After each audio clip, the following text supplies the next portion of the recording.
August 7, 1945, Tokyo. Professor Yoshio Nishina stood in the Imperial Palace's emergency briefing room, his hands trembling as he held a single sheet of paper containing the most impossible damage assessment he had ever read. The previous morning, an entire city had simply ceased to exist.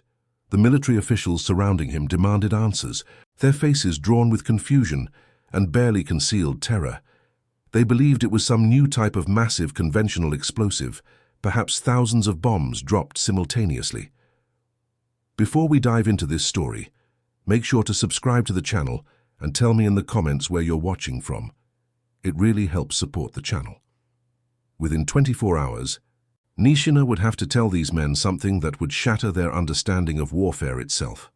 A single bomb had just rewritten the rules of human conflict, and Japan possessed no defense against what was coming next. The morning began with silence, which was itself unusual. Tokyo's military communications center typically buzzed with constant radio traffic from across the empire, but at exactly 8:16 on August 6th, every transmission from Hiroshima had simply stopped. Not gradually, not with distress calls or pleas for assistance, but as if someone had severed every cable and destroyed every transmitter in the same instant. Lieutenant Hiroshi Tanaka, monitoring the communications board, initially assumed equipment failure. He checked his instruments twice, adjusted frequencies and sent test signals. Nothing. Where a city of over 300,000 souls had been chattering across the airwaves moments before, there was now only static. By 9 in the morning, reconnaissance reports began filtering in from pilots flying over the region. Their descriptions made no sense. Captain Mitsuo Fuchida, flying at an altitude of 9,000 meters, radioed back that Hiroshima appeared to be covered by an enormous cloud, mushroom-shaped, rising higher than his aircraft could safely fly. The city itself, he reported with uncertainty in his voice, seemed to be gone. Not damaged, not burning in the conventional sense, but simply absent beneath a blanket of smoke and dust that stretched for kilometers. His voice cracked as he attempted to describe what he was seeing. Then Fuchida said something that made the radio operators in Tokyo exchange worried glances. He said the cloud appeared to be glowing from within, pulsing with colors he had never seen in any fire, and the heat rising from whatever lay below was creating wind patterns that buffeted his aircraft even at that altitude. The Imperial Japanese Army's highest command convened an emergency meeting by 10 in the morning. General Anami Korichika, the Minister of War, sat at the head of a long table surrounded by intelligence officers, military strategists, and scientific advisors. The American radio broadcasts, monitored religiously by Japanese intelligence, had made a brief announcement about a new weapon, but the details were vague and sounded like propaganda. President Truman had mentioned something called an atomic bomb, harnessing the basic power of the universe. The phrase meant nothing to most of the men in that room.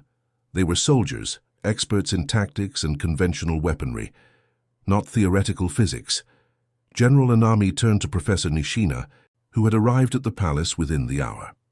Nishina was Japan's leading nuclear physicist, a scientist who had studied under Niels Bohr in Copenhagen during the 1920s, and had even led a small, ultimately unsuccessful Japanese attempt to develop atomic weapons earlier in the conflict.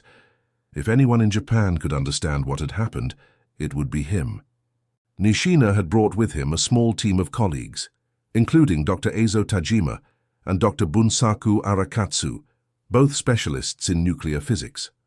The three men stood before a room full of military officers who spoke in terms of tonnage, firepower, and conventional explosives, trying to explain something that existed beyond those categories entirely. Nishina began carefully. He explained that since 1938, physicists around the world had understood that splitting certain heavy atomic nuclei could release tremendous amounts of energy.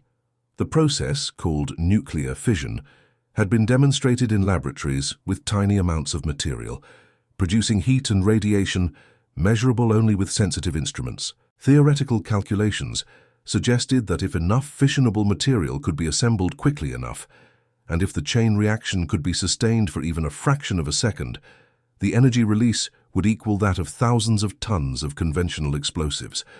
But Nishina emphasized this was purely theoretical. The engineering challenges alone seemed insurmountable. The amount of purified uranium or plutonium required, the precision needed in the triggering mechanism, the calculations necessary to predict and control the reaction, all of it existed at the very edge of what science thought possible. One of the generals interrupted. "Then Nishina was saying this was impossible," the general asked. "The Americans were lying about their capabilities." Nishina shook his head slowly. He was saying it should be impossible, given what they understood about the industrial and scientific resources required. But the damage reports coming from Hiroshima suggested something had released energy equivalent to approximately 15,000 tons of TNT, all at once from a single point in the sky. There was no other known way to produce such an effect. No combination of conventional explosives could create the signature they were hearing about.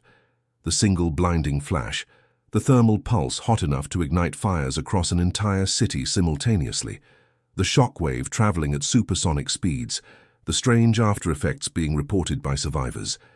The room fell silent. 15,000 tons. A single bomb with the explosive power of 15,000 tons of TNT. For context, the largest conventional bombs deployed during the entire conflict weighed around 10 tons and required massive aircraft to carry them individually.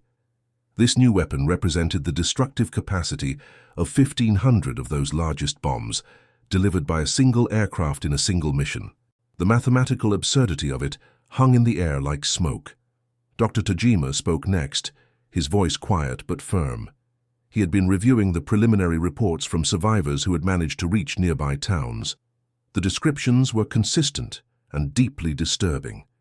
People reported a flash of light brighter than the sun, visible across the entire city simultaneously.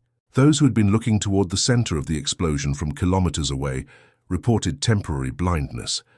The heat pulse that followed the light had been intense enough to ignite paper, dry wood, and clothing at distances of more than 2 kilometers from the detonation point. People caught in the open within 1 kilometer of the center had simply vanished, leaving only shadows burned into concrete and stone surfaces. These shadows represented the last moment of their existence, a permanent echo created when their bodies had blocked the thermal radiation for 1 instant before being consumed. The medical reports were even more disturbing. Survivors who appeared initially uninjured were developing strange symptoms within hours: nausea, bleeding from the gums and nose, hair loss, and a mysterious wasting sickness that seemed to attack the blood itself. Dr. Arakatsu recognized these symptoms from his research into radiation effects. Exposure to intense gamma radiation and neutron flux from a nuclear reaction would damage living cells at a molecular level, particularly cells that divided rapidly like those in the bone marrow and intestinal lining. The victims were suffering from acute radiation syndrome, their bodies slowly shutting down as their cellular repair mechanisms failed. General Anami asked the only question that mattered: could Japan defend against such a weapon? The silence that followed was answer enough. Nishina finally responded that there was no defense. The bomb had detonated at an altitude of approximately 600 meters above the city center, too high for anti-aircraft fire to reliably reach, and in any case, shooting down the delivery aircraft after the bomb had been released would accomplish nothing. The weapon fell like any other bomb, accelerating toward the ground until a precise triggering mechanism initiated the chain reaction at the optimum altitude for maximum destruction. By the time anyone on the ground knew the attack was happening, it would already be over. One of the intelligence officers interjected with a desperate hypothesis. Perhaps the Americans had only one such weapon. The resources required to build it must be extraordinary. Perhaps this was their entire stockpile, deployed for psychological effect. Nishina considered this carefully before responding. The American announcement had specifically warned Japan to surrender or expect a rain of ruin from the air. The phrasing suggested multiple weapons. More importantly, if the Americans had solved the immense technical challenges involved in building one atomic bomb, purifying enough uranium-235 or plutonium-239, designing a workable triggering mechanism, calculating the critical mass equations, developing the precision engineering required, then they had almost certainly built the industrial infrastructure to produce more. One bomb might be a laboratory curiosity. The threat of many suggested an entire production pipeline, As the meeting stretched into the afternoon, messengers arrived with updated casualty estimates from Hiroshima. The numbers were staggering and incomplete. Initial estimates suggested at least 70,000 dead immediately, with the total expected to rise as burns, injuries, and radiation sickness claimed more victims in the coming days and weeks. The true number might never be known, because entire neighborhoods had been so completely destroyed that no accurate census of who had been present was possible. Thousands of people had simply ceased to exist, their bodies vaporized or burned beyond recognition, leaving no trace except absence. The infrastructure damage was equally comprehensive. Hiroshima had functioned as a major military logistics hub, with factories, warehouses, transportation networks, and administrative centers supporting operations across southern Japan. All of it was gone. Buildings within 1 kilometer of the detonation point had been reduced to rubble or twisted metal frames. Those further out had been gutted by fires that swept through the city in the hours following the explosion.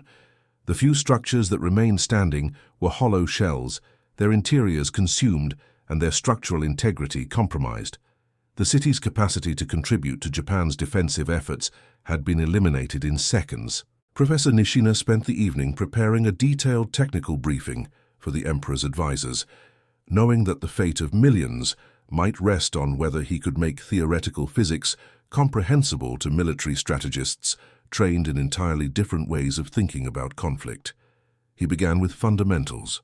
Matter and energy were equivalent, linked by a precise mathematical relationship first described by Einstein. Under normal circumstances, this equivalence was invisible. Chemical reactions like burning wood or detonating explosives involved electrons moving between atoms, releasing tiny amounts of energy while leaving the atomic nuclei unchanged. Nuclear reactions worked at a deeper level, actually transforming the nuclei themselves and releasing millions of times more energy per atom affected. When a uranium-235 nucleus absorbed a neutron, Nishina explained, it became unstable and split into 2 lighter nuclei, plus several free neutrons and a large amount of energy. Those free neutrons could then strike other uranium nuclei, causing them to split as well, releasing more neutrons in an exponentially growing cascade. If enough uranium was present in a compact enough space, a quantity called the critical mass, the chain reaction would sustain itself for the brief moment before the energy release blew the material apart. That moment, measured in millionths of a second, was long enough to release the energy of thousands of tons of TNT. The engineering challenge, Nishina continued, lay in assembling the critical mass quickly enough. Uranium in its natural state couldn't sustain a chain reaction because it was mostly uranium-238, which absorbed neutrons without splitting. Creating a bomb required enriching the material to concentrate the fissionable uranium-235 isotope, a process that demanded thousands of precision instruments working in concert. The Americans had apparently built entire secret cities dedicated to this enrichment process, employing tens of thousands of workers to produce enough weapons-grade uranium for even a single bomb. Alternatively, they could have used plutonium, an artificial element created by bombarding uranium in nuclear reactors, which presented its own enormous technical challenges. Dr. Tajima added technical details about the triggering mechanism. 2 pieces of uranium, each smaller than critical mass on its own, had to be brought together with extreme precision and speed. The Americans had apparently used a gun-type design, firing one piece into another using conventional explosives. The timing had to be perfect. Too slow, and the material would begin reacting prematurely, producing a fizzle instead of a full detonation. Too fast or imprecise, and the pieces might not form a perfect sphere, allowing neutrons to escape and weakening the chain reaction. The fact that the Hiroshima bomb had worked exactly as designed suggested years of testing and refinement. As night fell over Tokyo, the briefing room lights seemed inadequate to dispel the darkness of what they were discussing. General Anami asked directly whether Japan's own atomic research program could produce a similar weapon. Nishina's answer was blunt and unambiguous. No, Japan lacked the industrial capacity, the electrical power, the precision manufacturing capabilities, and most critically, the time. Even if they had started 4 years ago with unlimited resources, which they had not, The technical challenges would have been nearly insurmountable. The American program had employed over 100,000 people working in facilities across their entire continent, consuming electrical power equivalent to that used by entire cities, all dedicated to producing just a few bombs. Japan's program had been a handful of researchers working with limited equipment in facilities that had been progressively destroyed by conventional bombing. The question then became strategic rather than scientific. If Japan could neither build nor defend against atomic weapons, and if the Americans possessed multiple such weapons as their threats suggested, what options remained? Surrender was unthinkable to many in the room, a violation of centuries of military tradition and national honor. But continuing to resist meant accepting that any Japanese city could be erased in an instant, without warning, without any possibility of retaliation or defense. The calculus of warfare had shifted into territory where courage and determination meant nothing against the simple mathematics of nuclear fission. On August 8th, while Nishina and his colleagues were still preparing their final report for the Emperor, news arrived of a second atomic bombing. Nagasaki, a city on the southern island of Kyushu, had been struck by another nuclear weapon. This bomb, intelligence would later reveal, used plutonium instead of uranium, a different design demonstrating the depth of American nuclear capabilities. The message was unmistakable. The Americans had not exhausted their stockpile with Hiroshima. They could and would continue until Japan capitulated or ceased to exist as a functioning nation. The Nagasaki bomb, detonating over hilly terrain rather than Hiroshima's flat river delta, produced somewhat different destruction patterns but similar overall devastation. Approximately 40,000 people perished immediately, with tens of thousands more injured or doomed to slow deaths from radiation exposure. Another city with its own history, culture, and contribution to Japan's industrial capacity had been reduced to a smoking crater in the time it took to draw a single breath. Professor Nishina submitted his final report to the Imperial Palace on August 9th. The document was technical, precise, and devastating in its implications. He confirmed that the weapons were indeed atomic bombs using nuclear fission. He estimated that the Americans likely possessed the capacity to produce several such weapons per month, given the infrastructure they had clearly developed. He calculated that Japan had no cities large enough to justify not targeting with such weapons if the conflict continued. Tokyo itself, he noted with clinical precision, would require perhaps 2 or 3 bombs to achieve complete destruction, given its sprawl and population density of over 6 million people. The report included a section on radiation effects that made for grim reading. The immediate thermal and blast damage, horrific as it was, represented only part of the weapon's destructive capacity. Gamma radiation released during the fission process would sicken or kill anyone within 1 to 2 kilometers of the detonation, even those who had found shelter from the heat and shock wave. Radioactive fission products scattered across the destroyed cities would continue emitting radiation for days, weeks, or years, making rescue and rebuilding efforts dangerous or impossible. Water supplies would be contaminated. Survivors would carry radioactive particles in their bodies, leading to cancers and genetic damage that might manifest for generations. In the margins of his report, Nishina included a personal note that would later be preserved in the Imperial Archives. He wrote that as a scientist, he had always believed that knowledge and understanding could be forces for human advancement. The splitting of the atom represented one of the most elegant and profound discoveries in the history of physics, revealing the fundamental nature of matter and energy. That this discovery had been weaponized so completely, so efficiently, and with such terrible effect against civilian populations, filled him with a despair he struggled to articulate. The bomb destroyed cities and killed people, yes, but it also destroyed something less tangible, the belief that there were limits to what humans could do to each other, that some forces were too powerful to be unleashed deliberately. The Emperor's decision to surrender came on August 15, 1945, delivered via radio broadcast in his own voice, an unprecedented event that shocked the nation. His reasons included the Soviet Union's declaration of conflict against Japan, the complete loss of any hope for favorable peace terms, and explicitly, the existence of a new and most cruel bomb. the power of which to do damage is indeed incalculable, taking the toll of many innocent lives. The phrasing was careful, almost delicate, but the meaning was clear. Japan could not survive the continued application of atomic weapons. Professor Nishina spent the weeks following the surrender in Hiroshima and Nagasaki, leading teams of researchers documenting the weapons' effects. What they found confirmed and exceeded his worst theoretical predictions. The heat pulse at ground zero had been sufficient to melt granite and fuse sand into glass. Metal objects had liquefied and flowed like water before re-solidifying into twisted, unrecognizable shapes. The shadows burned into stone and concrete, marked where human bodies had briefly shielded surfaces from thermal radiation measured in thousands of degrees. These shadows were often the only evidence that people had existed in those locations, everything else having been consumed or scattered by the subsequent shock wave. The radiation effects proved even more insidious than anticipated.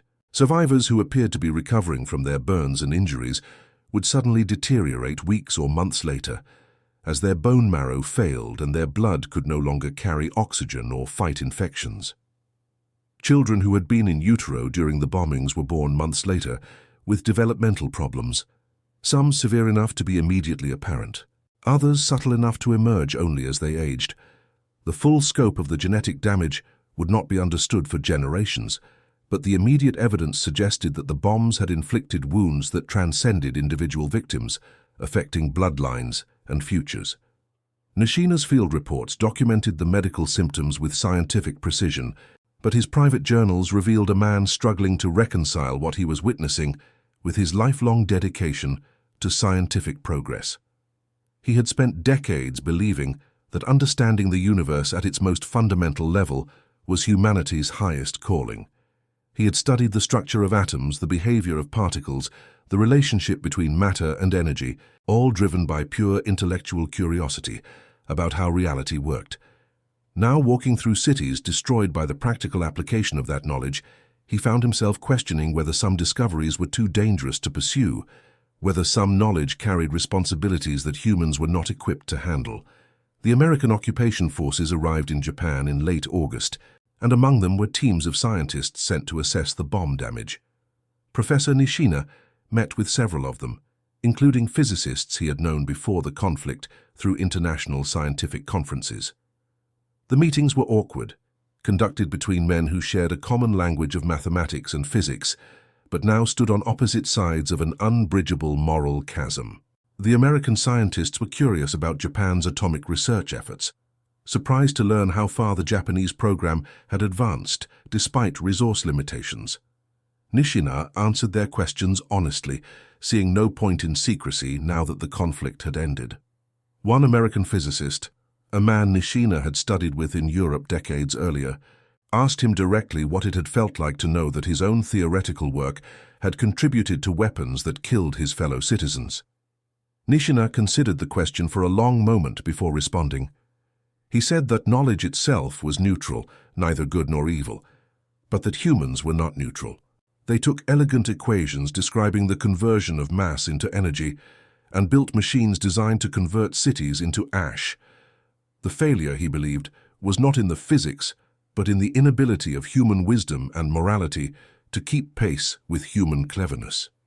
Humanity had learned to split the atom before learning to live peacefully with one another, and the result was cities full of shadows where people used to be. The American scientist nodded slowly, but offered no response. What could be said? Both men knew that the bombs had likely prevented an invasion of Japan that would have killed millions more on both sides, grinding through cities in brutal house-to-house combat. Both knew that conventional bombing had already destroyed dozens of Japanese cities before Hiroshima, killing hundreds of thousands through fire and high explosives. The atomic bombs were quantitatively different in their efficiency, delivering destruction in seconds rather than hours, but the end result, cities destroyed, civilians dead, was not qualitatively new, and yet something had changed. A threshold had been crossed, a demonstration made that humanity now possessed the capacity to destroy itself entirely if it chose to do so. In the months and years following the surrender, Professor Nishina dedicated himself to documenting the bomb's effects and advocating for international controls on nuclear weapons. He testified at investigations, wrote papers, gave lectures, always emphasizing the same core message. What had been done to Hiroshima and Nagasaki could be done to any city, anywhere, if nations continued to pursue atomic weapons development without restraint. The technology could not be uninvented. The knowledge could not be forgotten. But perhaps, he argued, humanity could learn to restrain itself, to recognize that some capabilities were too terrible to use. His health deteriorated through the late 1940s, weakened by exposure to radiation during his field research in the bombed cities. He knew what was happening to him, the same wasting sickness he had documented in so many victims, but he continued working until he physically could not anymore. When colleagues urged him to rest, to accept that he had done enough, he would shake his head and return to his calculations, his reports, his correspondence with international physicists advocating for arms control. He had spent 24 hours in August 1945 explaining to military officials what had destroyed Hiroshima. He would spend the rest of his life trying to ensure it never happened again. Professor Nishina died in January 1951, his body finally succumbing to the cumulative effects of radiation exposure.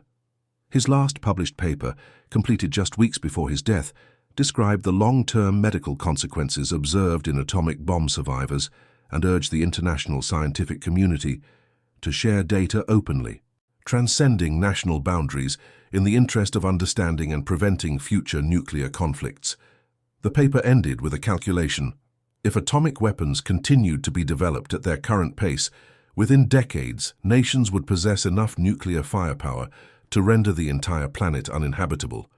This was not speculation or fear-mongering, he wrote, but simple mathematics. The question was whether human wisdom could grow as quickly as human destructive capacity. In the decades since, his warnings have been vindicated. The American monopoly on atomic weapons lasted barely 4 years before other nations developed their own. The bombs themselves grew larger, more efficient, more terrible. Weapons measuring their yields in thousands of tons gave way to weapons measuring in millions of tons, each one capable of obliterating entire metropolitan regions. The number of nuclear weapons worldwide grew to tens of thousands, a global stockpile sufficient to ensure mutual annihilation many times over. Yet humanity has not used atomic weapons in conflict since Nagasaki. The very horror that Professor Nishina documented so meticulously, the shadows on the stones, and the slow death from radiation, has served as a deterrent more powerful than any treaty or agreement. Leaders have stood at the brink, their fingers hovering over buttons that would unleash destruction beyond comprehension, and have stepped back. Perhaps because they remembered Hiroshima, perhaps because scientists like Nishina made sure they understood exactly what those weapons would do, not in abstract terms of megatonnage and throw weight, but in concrete terms of shadows and sickness and cities that ceased to exist. The 24 hours Professor Nishina spent explaining what destroyed Hiroshima marked a turning point, not just in the conflict, but in human history. In that briefing room, surrounded by military officials desperate for answers, he translated the language of theoretical physics into the language of real-world consequences. He took equations describing neutron cross-sections and chain reactions and rendered them comprehensible as burning cities and vanished populations. He made abstract science terrifyingly concrete, and in doing so, he helped end a conflict that had already killed tens of millions and threatened to kill millions more. The city of Hiroshima today stands rebuilt, a modern metropolis indistinguishable from dozens of others across Japan, except for the atomic bomb dome, a skeletal ruin preserved at the hypocenter as a reminder of what happened there. The shadows have faded from most surfaces, worn away by decades of weather and reconstruction. The survivors, those who lived through August 6th and its aftermath, are now in their 80s and 90s, their numbers dwindling each year. Soon there will be no one left who remembers the flash, the heat, the moment when a city died. But Professor Nishina's reports remain in the archives, precise and unflinching in their documentation.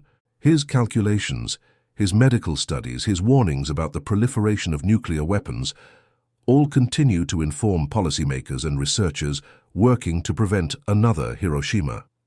His transformation from pure researcher to advocate, forced by the terrible application of knowledge he had helped develop, represents a journey many scientists have since traveled, The realization that knowledge carries responsibility, that discovering how the universe works is not enough if that knowledge can be used to destroy. The atomic bomb transformed warfare from a contest of courage, strategy, and resources into something colder and more absolute. A mathematical calculation of yields and casualties measured in tens of thousands per weapon.